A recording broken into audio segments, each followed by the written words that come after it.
Oke, kita masuk ke pembahasan kita yang pertama, yaitu mengenai listrik arus arah. Oke, jadi kalau di listrik arus arah ini, apa saja sih hal-hal yang perlu kita ingat untuk mengerjakan soal-soal tentang materi ini? Jadi, yang pertama gue ingetin lagi konsep mengenai arus listrik. Arus listrik itu logonya I. Definisi arus listrik itu adalah banyaknya muatan yang melewati suatu titik per satuan waktu. Jadi kalau misalkan kita punya suatu rangkaian listrik sederhana, misalkan ini titik acuan kita, dan ini ada muatan 1 kulom. Misalkan muatan ini kan dia bakal muter-muter seperti ini. Misalkan untuk memutari sekali dia butuh waktu 3 detik. Berarti kita bisa katakan arusnya itu 1/3 ampere. Sedangkan kalau misalkan di sini ada 3 muatan masing-masing 1 kolom, berarti arusnya itu adalah 3 dikali 1/3 ampere sama dengan 1 ampere. Oke, jadi dari pengamatan ini kita bisa secara lebih jelas kita bisa definisikan lagi arus itu adalah banyaknya muatan yang melewati suatu titik per satuan waktu. Oke, yang pertama. Lalu yang kedua, gue bakal ingatkan lagi mengenai tegangan atau voltase. Dimana definisi tegangan itu adalah usaha yang lo butuhkan untuk memindahkan suatu muatan. Jadi lo misalkan mau mindahin muatan tadi nih, yang 1 kolom tadi, itu lo butuh usaha berupa tegangan, dimana V sama dengan D diferensial W terhadap Q. Itu definisinya. Lalu ada satu hal lagi yang perlu gue ingetin mengenai hambatan.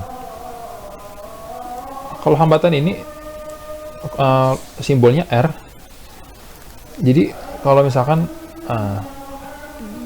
lu punya suatu kabel, misalkan muatan tadi kan melewati satu kabel.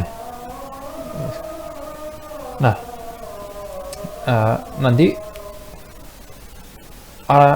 misalkan setelah melewati suatu hambatan, arusnya ini akan berkurang atau muatan ini akan berkurang. Di mana hambatan suatu bahan atau suatu kabel dalam hal ini dapat dinyatakan dalam persamaan R sama dengan Rho, suatu tetapan. Ini bukan massa jenis ya, ini suatu tetapan hambat jenis dikali panjangnya dibagi dengan A-nya. Nah, dari rumus ini kita bisa lihat bahwa semakin panjang kabelnya, hambatan suatu kabel akan semakin tinggi. Dan semakin tipis atau luas permukaan kabel ini semakin kecil, semakin tipis dia, maka hambatannya akan semakin besar juga. Nah, sekedar fakta saja, dulu lampu pijar itu kan dibuat dari suatu kabel yang sangat tipis, di mana hambatannya sangat besar. Dan hambatan yang sangat besar ini, nanti kita akan bahas, akan disipasikan daya. Di mana nanti dia akan berubah dari energi listrik berubah menjadi energi panas, dan juga nanti akan saking panasnya akan berpijar gitu. Jadi itu sedikit trivia. Dan ketiga terminologi dasar dari listrik arus arah ini dapat kita hubungkan dalam suatu hukum, di mana yang disebut dengan hukum Ohm, yang menyatakan bahwa besarnya suatu arus yang melewati suatu rangkaian itu berbanding lurus dengan tegangan dan berbanding terbalik dengan hambatannya. Jadi ini hukum Ohm. Sorry, miring-miring. Oke, jadi itu yang pertama mengenai ketiga terminologi dasar dari listrik arus arah dan juga hubungan antar ketiganya. Lalu selanjutnya gue akan bahas mengenai selanjutnya gue bakal bahas mengenai hukum Kirchhoff. Oke, jadi di level SMA ini ada hukum-hukum dasar yang perlu kita ingat. Dan sebenarnya hukum Kirchhoff, yang pertama hukum Kirchhoff ini sebenarnya sudah kita pelajari di SMP, di mana pada dasarnya kalau ada misalkan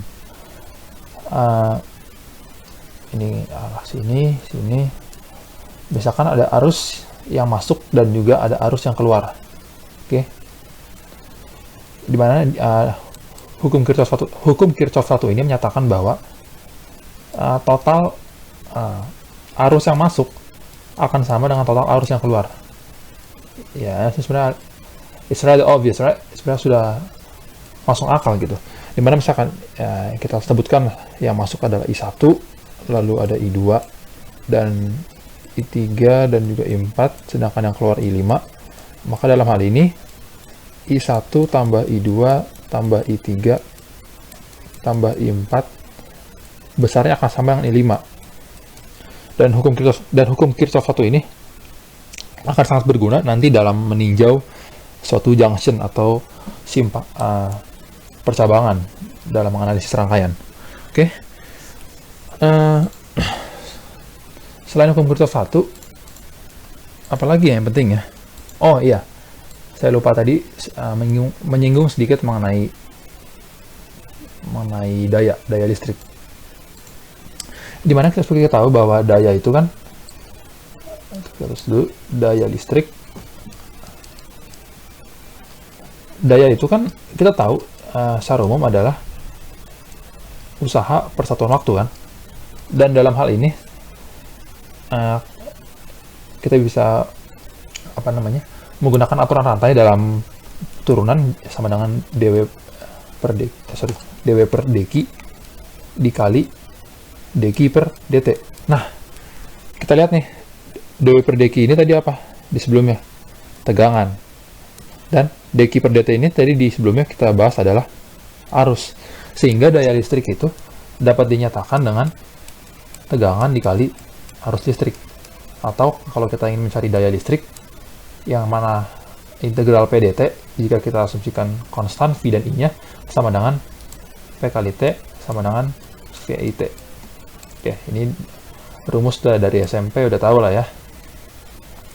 W sama dengan PT sama dengan V kali I kali T. Oke, oh ya, gue mau ngingetin sedikit mengenai hubungan tadi, yang hukum Ohm tadi. Ini perlu diperhatikan juga ya. Sebenarnya, kan tadi I sama dengan V per R. Dan kita bisa tulis ulang ini sebagai V sama dengan I kali R. Ya, sama saja sebenarnya. Dan sebenarnya di sini V ini sebenarnya bukan tegangan, tapi sebenarnya yang benar adalah ya beda tegangan atau beda potensial. Sebenarnya delta V sama dengan I kali R. Misalkan ada rangkaian sederhana, ada hambatan, ada kabel, dan juga ada baterai. Sebenarnya kalau kita yang menyebabkan adanya arus sebenarnya adalah karena adanya beda tegangan. Dimana di sini besarnya 5 volt, sedangkan di sini ujung yang negatif ini besarnya 0 volt misalkan. Jadi kalau kita misalkan ukur dengan voltmeter antar titik ini, kita ukur dengan voltmeter misalkan, ini akan menghasilkan bacaan 0. Kenapa 0? Padahal kita punya baterai 5 volt nih. Tapi kenapa kalau kita ukur 0 ya? Jadi sebenarnya dalam hal ini kan beda tegangan. Dan beda tegangan itu diukur antar titik yang berbeda. Sedangkan ini adalah titik yang sama, di mana dia belum melewati hambatan, sehingga besarnya tegangan dia sama. Jadi misalkan ini A, ini B, ya besarnya A, tegangan di A akan sama dengan besarnya tegangan di B, sama dengan 5, which is obviously delta V-nya 0 gitu. Nah, yang menyebabkan arus bisa mengalir itu adalah beda tegangan, oke? Bukan sekedar tegangan. Jadi kalau misalkan, hampir gambar itu. Misalkan ada tegangan nih.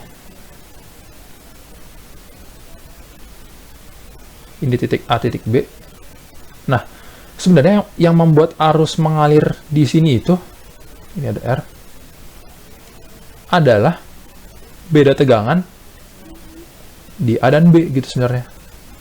Sebenarnya VB kurang VA. Nah, ini penting nih.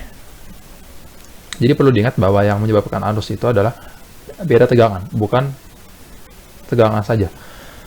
Jadi kalau misalkan kita, saya kasih contoh soal sebagai biar lebih jelas lagi gambarannya. Misalkan dari sini ya, dari sini aja deh. Oke. Misalkan saya bikin di sini Ini 3 jangan. Ini 5 ohm. Ini 5 ohm, misalkan di sini 6 volt. Nah, kira-kira bisa nyari nggak tegangan di sini berapa? Tegangan di titik B berapa? Oke, dengan menggunakan hukum Ohm kita dapat bahwa delta V AB sama dengan I kali R. Dimana kalau kita nyatakan berarti VB, kan di dalam hal ini kan tegangan di A lebih besar daripada tegangan di B. Berarti di sini VA kurang VB sama dengan I kali R. Gitu. Jadi ya 6 dikurang VB sama dengan, I-nya belum ada ya, misalkan I-nya let's say ya 5 ampere lah biar sederhana. Berarti sama dengan 5 dikali 5. Berarti kita dapati VB-nya sama dengan 25 kurang 6 sama dengan ya 19 volt.